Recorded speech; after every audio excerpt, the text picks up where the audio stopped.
तो hello hello everyone. तो आप देख सकते हैं कि हमने जो अपना जर्नी स्टार्ट किया था 150 डे से स्टार्ट किया था, और आज कहते हुए बेहद मुझे खुशी हो रही है कि हमने कंटिन्यूसली 30 डे अपनी कंसिस्टेंसी दिखाई और उसी वे में पढ़ा जिस वे में मुझे पढ़ना चाहिए। हाँ, मैं कह सकता हूँ कि जो मेरा प्रॉपर शेड्यूल है, अगर 100% देखा जाए तो उसमें 60% तक ही मैं कवर कर पाता हूँ, क्योंकि कोई भी 100% नहीं कवर कर पाता है। चलिए, अगर 50 प्लस आप कर रहे हो, there are so many toppers already tell कि अगर आप 60 मतलब 50 प्लस कर रहे हो, it's means you are on the right direction. तो एनीवे, आप देख सकते हैं कि हमने एक भी दिन अभी तक लीव नहीं किया। मतलब रोज़ मैंने मतलब जो भी पढ़ा है उसका ज़रूर से ज़रूर आपको 10 क्वेश्चन का, मतलब क्या कह सकते हैं, जो भी हम पढ़ते हैं डीसी मशीन हो या नेटवर्क, उसका ज़रूर रिव्यू हम डालते हैं कि हम कैसे कर रहे हैं क्वेश्चन। ठीक है, तो आज जो है हमारा मशीन 120 दिन और मतलब कह सकते हैं कि बचा हुआ है।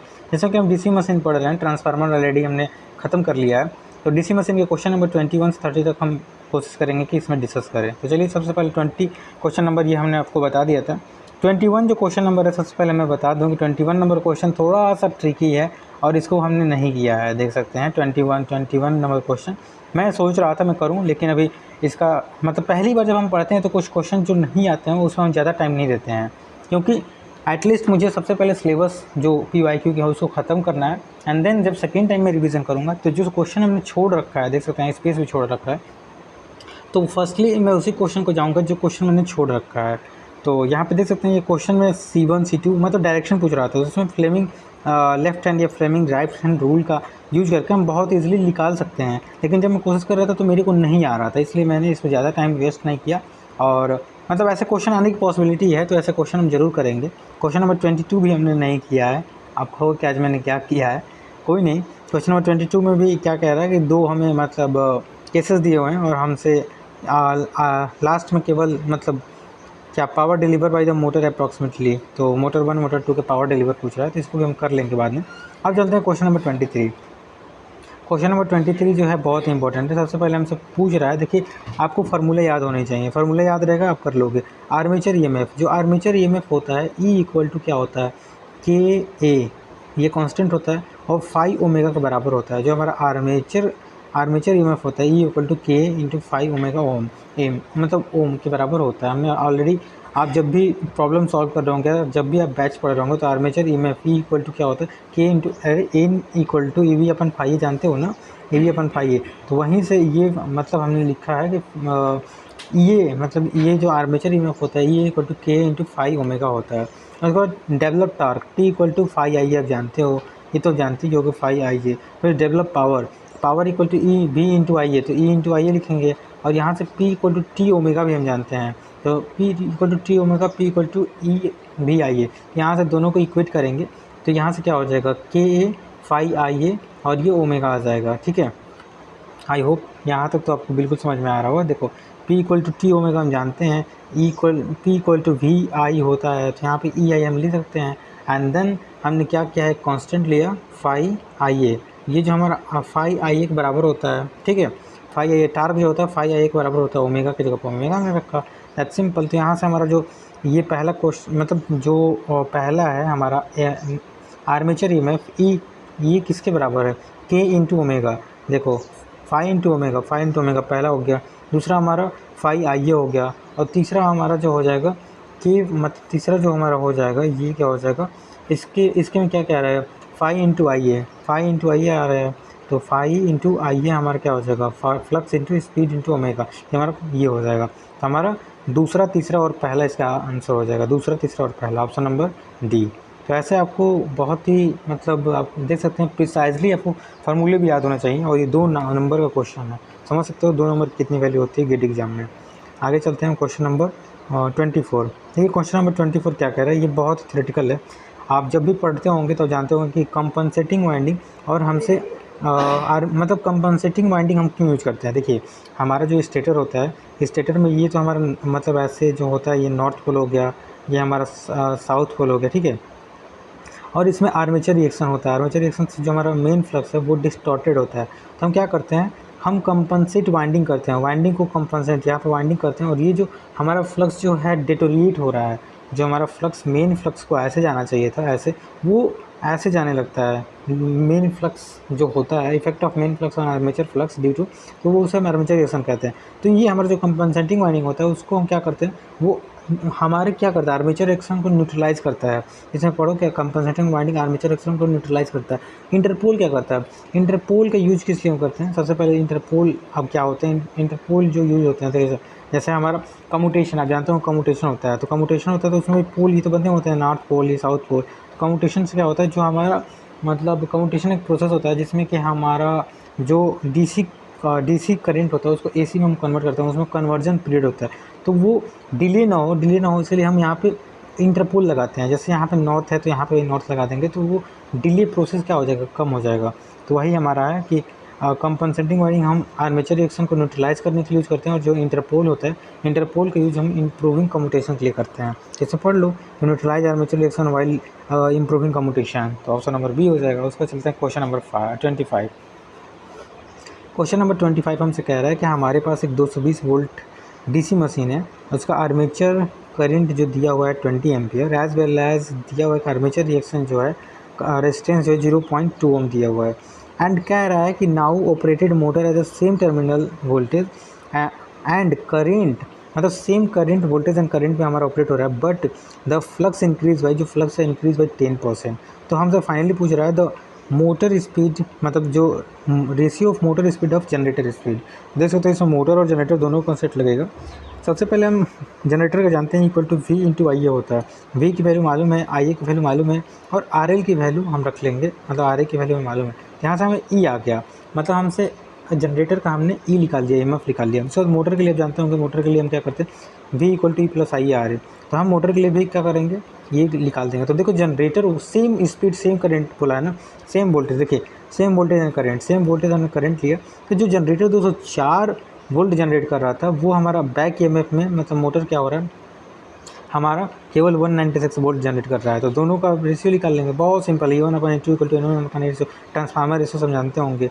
जो हमारा मतलब ये तीनों जो होते हैं सेम होते हैं, लेकिन यहाँ पे अगर करंट की बात करें, जब भी आप ट्रांसफार्मर रेशियो लिखते होंगे तो यहाँ पे I2 अपन I1 हो जाता है। क्यों, क्योंकि आपको बार बार हम बताते हैं कि जो हमारा क्या बोलते हैं ईएमएफ होता है वो करंट की इन्वर्सली प्रोपोर्शनल होता है, जब हम ओम्स लॉ फॉलो नहीं करते हैं। राइट। तो हमें E1 की वैल्यू, E2 की वैल्यू मालूम है, जब मालूम है हमें, और ऑलरेडी हमें फ्लक्स की वैल्यू दिया हुआ है, फ्लक्स की वैल्यू 10% इंक्रीज़ कर रहे हैं, तो 10% कितना हो जाएगा, 10 इंटू 1/100 जब करेंगे तो 0.1 आ जाएगा, और फिर से 1 में जोड़ देंगे तो 1.1। तो यहाँ से हमारा क्या निकालना था हमें, N2/N1 की, मतलब क्या रेशियो निकालना था, हमने निकाला 0.87 आ गया, बस सिंपल, 2 नंबर देख सकते हो। उसके बाद फिर चलते हैं क्वेश्चन नंबर 26। क्वेश्चन नंबर 26 कह रहा है कि DC motor can be provided zero speed of regulation at controller. तो हमारा डीसी मोटर जो होता है, ये आप जब भी पढ़ रहे होंगे तो हमारा स्पीड और आर्मेचर करंट के बीच में हम जब ड्रा करते हैं, तो ये हम एक मतलब क्या करते हैं, एक हम नो लोड करंट लेते हैं। नो लोड के जब नीचे होता है, जो ऐसे डायरेक्टली लीनियरली डिक्रीज होता है, वो शंट के लिए होता है। उसके बाद उससे नीचे जो होता है कम्युलेटिव के लिए होता है, और सबसे नीचे जो होता है वो सीरीज के लिए होता है। और जो हमारा बेस स्पीड होता है, हम बेस स्पीड नो लोड मानते हैं, अगर उससे ज़्यादा हो रहा है तो हमारा डिफरेंशियल कंपाउंड के लिए होता है। तो ये हमारा इसका ऑप्शन नंबर डी हो जाएगा, डी हो जाएगा डिफरेंशियल कंपाउंड। देखो zero speed provided, zero speed regulation without any controller. अब देख सकते हो जीरो स्पीड मतलब जो हमारी स्पीड है हमने बेस स्पीड माना, उससे मतलब ज़्यादा हो जाता है। तो ये केवल और केवल डिफरेंशियल कंपाउंड जनरेटर में ये सब पॉसिबल है। ठीक है, अब चलते हैं क्वेश्चन नंबर 27। क्वेश्चन नंबर 27 और 21 28 जो है को रिलेटेड है। तो ऐसे क्वेश्चन जो होते हैं बहुत ही इंपॉर्टेंट होते हैं, क्योंकि दो दो नंबर देख सकते हो, एक कंसेप्ट और 4 नंबर। अगर आपने ये कंसेप्ट पढ़ा तो 4 नंबर आपके, अगर ये कंसेप्ट आपने छोड़ दिया तो समझ लो 4 नंबर खत्म। 100 में 4 का मतलब 96 तो ऐसे ही ख़त्म हो गए। और आगे आप जानते ही हो कि कितना ईजी होता है हमारा गेट एग्ज़ाम। तो हमारे पास वोल्टेज दिया हुआ है, फिर से करंट दिया हुआ है, स्पीड दिया हुआ है, आर्मेचर रेजिस्टेंस दिया हुआ है, और फुल लोड मतलब रेजिस्टेंस दिया हुआ है, फुल लोड रेजिस्टेंस देख सकते हो हमारा दिया हुआ है, स्पीड दिया हुआ है, मतलब 80 रेडियन पर सेकंड, यहाँ रेडियन पर सेकंड में दिया है, मीटर पर सेकंड में नहीं दिया है। तो हमसे पूछ रहे हैं net voltage armature resistance the time of plugging. तो जब प्लगिंग मतलब क्या होता है, जब 3 टाइप का ब्रेकिंग पढ़ते हैं, एक प्लगिंग होता है, एक रियो स्टेट होता है, और एक जो होता है मतलब प्लगिंग होता है, जैसे टैपिंग होता है। तो ये 3 या 2 टाइप के हमारे क्या होते हैं, हमारे मतलब ये कह सकते हैं कि हमारे मतलब ब्रेकिंग होते हैं, जिसमें प्लगिंग टाइम पूछ रहा है। तो हमें IF आप जानते होंगे, ये हमारा संट है, ये हमारा मतलब आई ए प्लस आई एल, इधर हमारा करंट आ जाएगा, इधर से हमारा आई एफ आएगा, इधर से हमारा आई एल आएगा, तो दोनों को हम सम कर लेंगे। तो ये आप जब भी पढ़ रहे होंगे तो समझ में आ रहा होगा आपको उस समय बैच में। यहाँ पे समझाना इट्स थोड़ा little bit not a cup of T, ठीक है। तो यहाँ से हम आई एफ निकालेंगे। आई एफ निकालने के लिए सबसे पहले हम क्या निकालेंगे, हमारा फील्ड करंट निकालने के लिए वोल्टेज हमारा दिया हुआ है, वोल्टेज दिया हुआ है 240, और हमारा आर एफ जो फील्ड करंट है वो दिया हुआ है कितना, फील्ड करंट आप देख सकते हो, फील्ड करंट इसमें दिया होगा, मतलब field resistance I equal to V by R A, ये दिया हुआ है 24/80, यहाँ पे 80 दिया हुआ है ना, तो हम रख लेंगे 3 एम्पियर। आई एल निकालने के लिए I F plus I not के बराबर होता है। तो आइए हम कैसे निकालेंगे, आई एल निकालने के लिए आई एल हमने निकाला अभी, और आई एफ में से घटा देंगे, तो हमारा आर्मेचर करंट जो आ जाएगा वो 12 एम्पियर आ जाएगा। और back E M F equal to आप जानते होंगे, बैक ई एम एफ हमारा क्या होता है, मतलब मोटर के लिए E B equal to V T minus I R है। वी टी हमें मालूम है 240, हमने आई ए की वैल्यू निकाली, और जब रखी तो हमारी ई वी की वैल्यू 234 वोल्ट आ गया। अब यहाँ पे हमें समझना है, हमने लिखा है कि इन प्लगिंग में क्या होता है, in connection of armature winding reverse. जो हमारा प्लगिंग में क्या होता है, जैसे जो मोटर होता है, मोटर का प्लग आउट कर देता है, जैसे हम ब्रेक हटाना है, तो यहाँ पर हमने इनपुट को हटा देंगे, तो वही लिखा है कि a strong braking torque is achieved by maintaining the supply voltage armature with the connection reverse. Connection हमने रिवर्स कर देते हैं, जैसे हम कनेक्शन रिवर्स करेंगे प्लगिंग में क्या हो जाएगा, हमारा जो जनरेटर है वो मतलब चेंज हो जाएगा, वो मोटर की तरफ बिहेव करने लगेगा। तो हमारा जो पहले मतलब क्लॉक वाइज रोटेशन था वो एंटी क्लॉक वाइज हो जाएगा। तो सो नेट एक cross armature resistance at the time of plugging, ये प्लस वी बराबर होता है, दोनों सम हो जाएंगे क्योंकि जनरेटर की तरफ बिहेव करेगा। तो ये हमने निकाला है, भी निकाला 474 वोल्ट, इसका आंसर आ जाएगा। दैट्स सिंपल, ठीक है। अब क्वेश्चन नंबर 28 की तरफ हम चलते हैं। क्वेश्चन नंबर 28 कह रहा है कि external resistance to added armature, मतलब आर्मेचर में हम एक्सटर्नल रेजिस्टेंस कितना ऐड करें कि हमारा सर्किट जो है वो 125% रेटेड वैल्यू का मतलब मेंटेन करके रखे। यहाँ पे सबसे पहले दिया क्या हुआ है, हमारे आर्मेचर करंट दिया हुआ है 12 एम्पियर, ठीक है, 12 एम्पियर हमने निकाल के रखा है। As well as armature current during the braking I V equal to हमारा यहाँ पे 125% इंक्रीज़ करने के लिए कह रहा है, तो मल्टीप्लाई कर लेंगे 15 एम्पियर, जो पहले 12 एम्पियर था वो अब 15 एम्पियर हमारा मतलब एक्सटर्नल। अब रेजिस्टेंस हम ऐड करने के लिए क्या करेंगे, तो total resistance across including the external resistance during braking, तो आर बी इक्वल टू क्या हो जाएगा, आर ए तो पहले से था आर्मेचर रेजिस्टेंस, अब इसमें एक्सटर्नल रेजिस्टेंस हम ऐड कर रहे हैं, एक्सटर्नल रेजिस्टेंस ऐड करेंगे तो आर बी इक्वल टू कैसे हम निकालेंगे, R B equal to E B plus I, आप जानते होंगे आर इक्वल टू मतलब R equal to B upon I है, वही हमने लिखा। तो ये हमारा E B plus B A 474 already आया, और हमारा अब आर्मेचर करंट 15 हो गया, तो इसके कारण हमारा जो रेजिस्टेंस हो गया वो 31.6 हो गया।